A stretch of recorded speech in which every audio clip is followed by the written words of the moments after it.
Азыркы сөз Садырда. Мен бергелчи деп ары бери сүйлөй беришип бир нерсени унутуп калыптырмын. Өткөндө ушу 1-2 ай мурун Ислам университетине барып сүйлөшүп ушу район боюнча ар бир мектепке бирден бала бөлүп бергиле, барып кичине иман сабагын 1 ай өткөзүп ушундай койсо жакшы болот эле десем, жылда келип өткөзөбүз, бирок көп балдар катышпайт. Башында катышып эле, анан аягында 2-3 бала калып калат, келбей коет деди да. Анан кийин эмне кылыш керек деп мен айттым. Давайте анда мындай кылалы. Мен бир призын коюп берейин, байгесин. Биринчи 1 ай окуткула, 1 ай окутуп анан экзамен алгыла. Ошо канча бала катышса ошончодон. 10 бала катышса 10 бала, 100 бала катышса 100 бала. Ошого биринчи орунга, экинчи орунга, үчүнчү орунга сыйлык коюп коелу. Ушинтип тарталы буларды.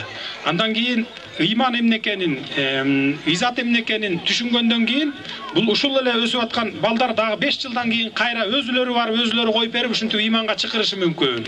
Деп себеби дегенде иман болбосо эч убакта оңолбойбуз. Иман болсо анан ошондо турмушубуз дагы оңолот да. Улууга урмат, кичүүгө изат деп коет эмеспи? Ошон үчүн улууну урматтаган болуп.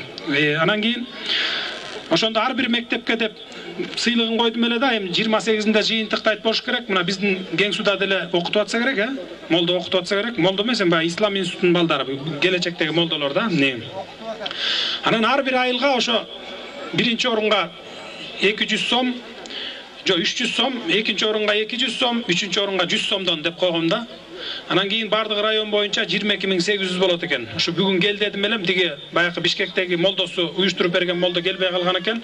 Бирок мен ушуну атама эле тапшырып койсом, туура калыс жеткизип берет болуш керек деп ойлойм. Ушу жакында ушу жыйынтыгы болот. Ошол жерден 1 айдын ичинде ыйман сабагы боюнча кандай билим алды, ошол өзүнүн деңгээлин көргөзгөн балдарга шуну тапшырып койсоңуздар. Мына 22.800 сом экен мына.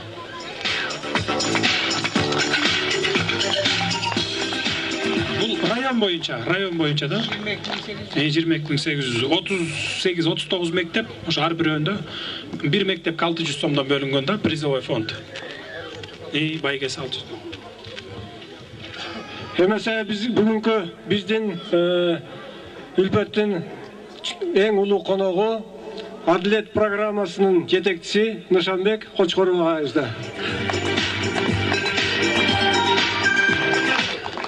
Урматтуу Кең сулук туугандар, мен алгач бүгүн аттестатты алган ушул 11 класстын окуучуларын чын жүрөгүмөн куттуктайм.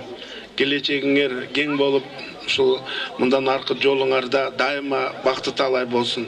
Бүгүн аттестат алдыңар, бүгүндөн баштап силер турмушка аттанып, анан бүгүн турмуш жаман деп эле окубай, көрө окаттын артынан кетип калбастан сөзсүз окууну баягы алдыңарга койгула да.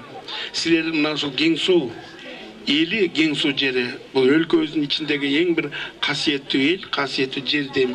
Так ушул жерден бүтүндөй кыргыз элин рухий жактан тарбиялаган, кыргыз элин дүйнөгө тааныткан залкар жазуучу Түгөлбай атабыз чыккан. Демек, мен айткым келет, Түгөлбай атанын арбагы колдоп, алдыңардагы ишиңер ийгиликтүү болсун. Ошондой эле мен 20 жылдык бүгүн той өткөрүп аткан ушул Кең сулук ушул балдар кыздардын, жигиттер, балдар кыздар деп туралы ушулардын дагы майрамы менен куттуктайм. Майрамыңар майрамга улансын. Мына ушул Кең суу элиндеги бир туугандар бир нерсени эске алып коюш керек. Садыр сөзүндө айтып атат. Ошо Кең сууда көп той болот деп. Ылайым кыргыздын жеринде баарында той болсун. Эмгекти алар өзү деле билип алат. Бирок ошол той менен кошо мамлекеттик иштердин бүтүп жаткандыгы да канчалык кубанычтуу. Каркыра деген Кыргызстанды суктандырган жайлоо бүгүн эки элдин ортосундагы талаш тартышка түштү.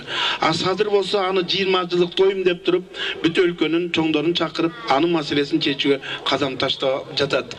Bunun için ağa rahmatkın aytıştın ordu var. Bilinmegeni menen siler şaylagan, siler doğuş bergen uğluңардын bir top iş hareketleri var. Özü aytkandan uyalat. Birok biz jakınky күндөрдүн içinde anın 1 жылдык эмгегин баяндаган атайын теле көрсөтүүнү Ысыкөл областтык телевидениесинен көрсөтөбүз. Bir 10 күндүн içinde эле. Мына ошол иштердин ийгиликтеринин эң бири айтып коюш абзел.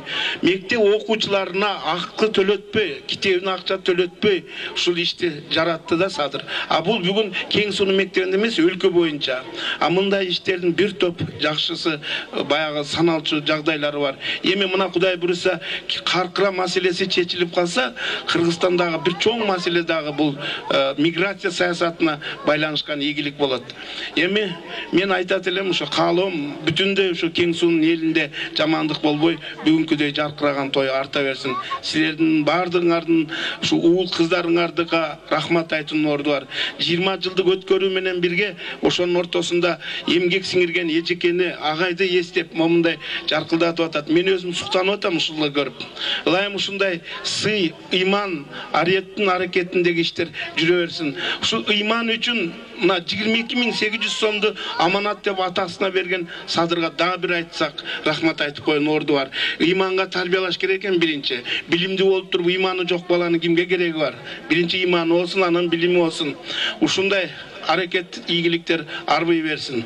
Садырга дагы бир ирет мен ошо кыргыз эл депутаты катары ушундай саамалыктардын башында болгондугуна ыраазычылык айтам. Баарыбыз бактылуу бололу. Элиңерде, жериңерде тынчтык болсун.